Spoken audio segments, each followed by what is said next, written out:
Günlerdir tüm dünyanın gözü Kazakistan'daydı. Kazakistan'da olaylar Orta Asya jeopolitik mücadelenin yuvası haline getiriyor. Nasıl olduğunu 10 başlıkla anlatacağım. Ana konumuza gelmeden önce ülkede neler olmuştu kısaca özetleyelim.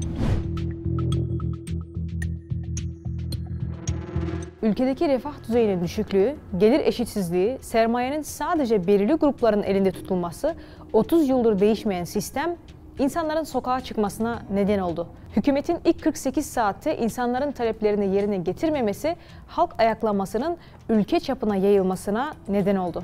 İnsanlar artık sistemin tamamen değişmesini talep ediyordu. Çünkü halk 30 yıl boyunca adeta sömürüldü. Devletin 3 temel unsuru olan yasama, yürütme ve yargı tamamen tek kişiye hizmet etti.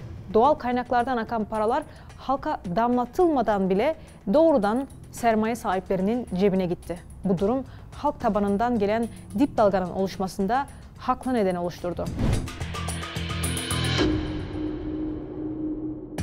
Olaylar amacından saptırıldı.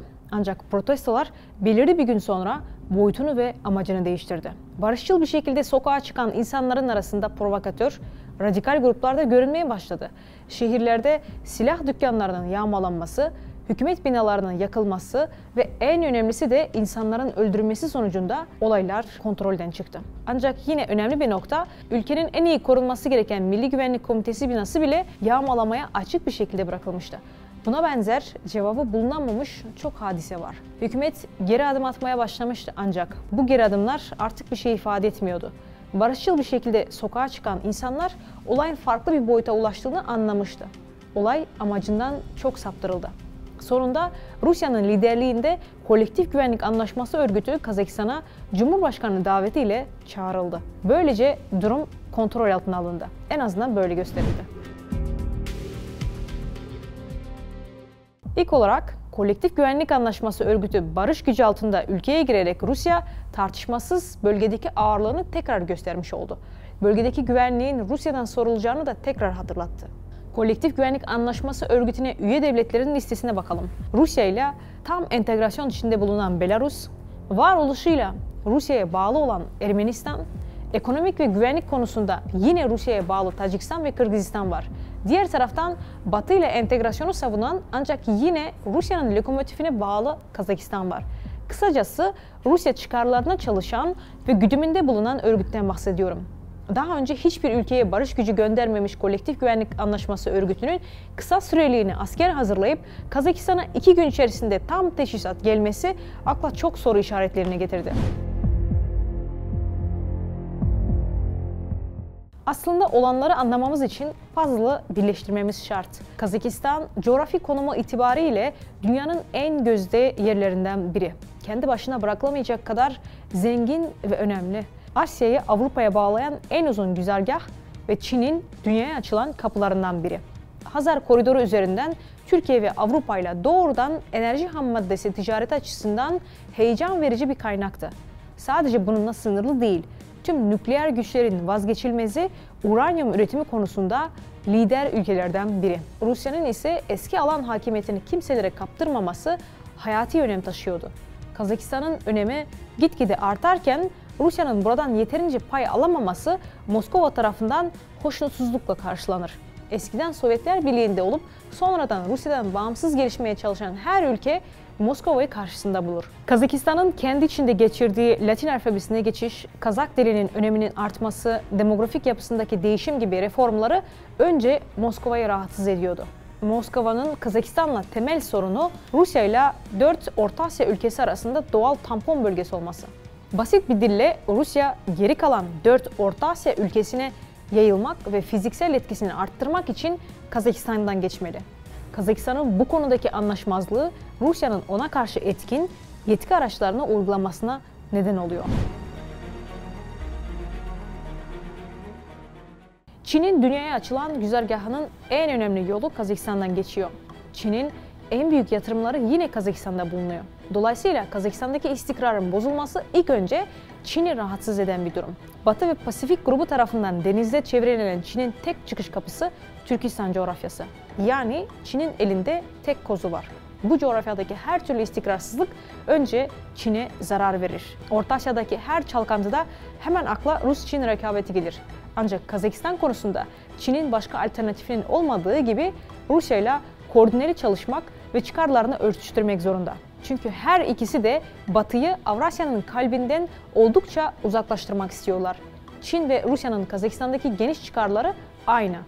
Her ikisi de kolektif ekonomik ve askeri esaretinde olan ve ideal olarak Batı ile daha gevşek bağlar olan istikrarlı bir ülke istiyor. Pekin, Kazak hükümetine Doğu Türkistan'dan Kazakistan'a sığınan Uygur Türkleri hakkında bir şeyler yapması için baskı yaptı ve geçmişte özel güvenlik şirketlerinin ülkede faaliyet göstermesi için izin almaya çalıştı. Kazak hükümeti ilk talebi kabul etmeyi istekliyken Çinli özel güvenlik şirketlerinin içeri girmesine izin vermek istemediler. Çin'in hiçbir faaliyeti Rusya ile rekabet etme üzerine değil. Çin sürekli olarak Kazakistan'daki özel çıkarlarına odaklanıyor. Aslında Çin bir başkası Orta Asya güvenlik sorunları ile uğraştığında en mutlu oluyor. Afganistan'daki hükümetin çöküşünün hemen ardından Orta Asya sınırlarına akın eden Çin askerleri veya silahları değil, Rus askerleriydi. Ekonomik açıdan Rus şirketleri Orta Asya'da faaliyet gösteriyor ancak iştahları farklı ölçekte olan Çin'le rekabet edemiyorlar. Kazakistan konusunda Rusya ve Çin'den bahsederken Batı'dan da bahsetmeden olmaz. İngiltere, Kazakistan'daki büyük yatırımları ile biliniyor. Hatta sadece bu değil, İngiltere'nin Kazakistan'da kendine ait mahkeme sistemi ve finans merkezi bile var. Ülke içinde küçük bir ülke gibi.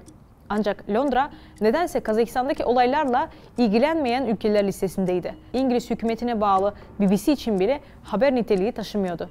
Diğer taraftan ülkede Amerikan hükümetinin doğrudan yatırımlardan söz edemeyiz. Ancak Demokrat Parti ailelerine ait ciddi yatırımlar söz konusu.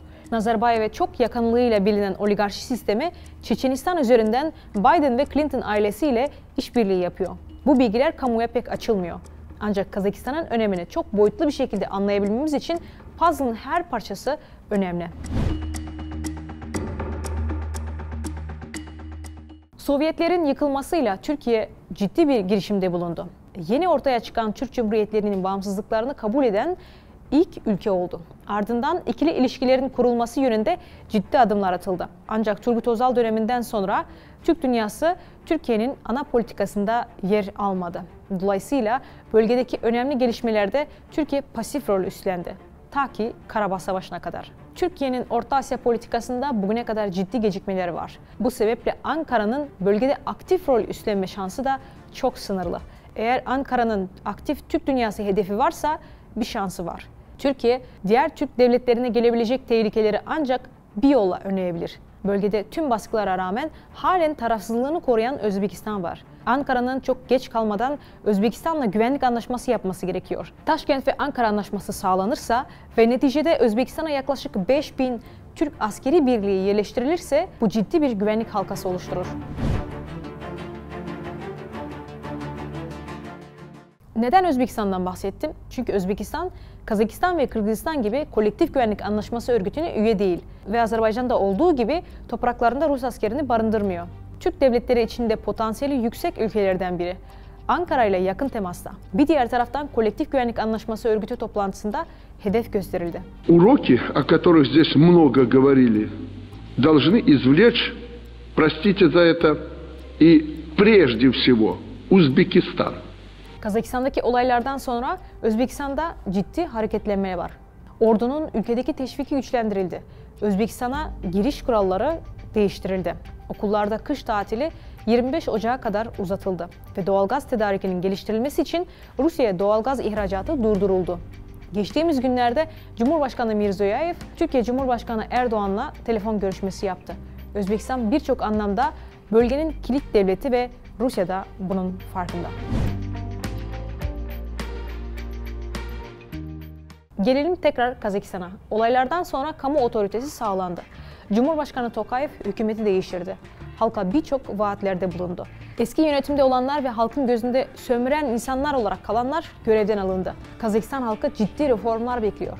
Kağıt üzerinde kalan, halk tabanına inmeyen reformlardan insanlar rahatsızdı. Bunun tekrarlanmaması çok önemli. Halk fonu tekrar kuruldu. Halk fonundan büyük miktarda pay alanlar görevden alındı. Ülkedeki olaylar insanların hükümete kendilerini hatırlatması oldu. Bundan sonra Cumhurbaşkanı ve hükümetin hata yapma şansı da çok az. Kazakistan halkı şeffaf yönetimi hak ediyor.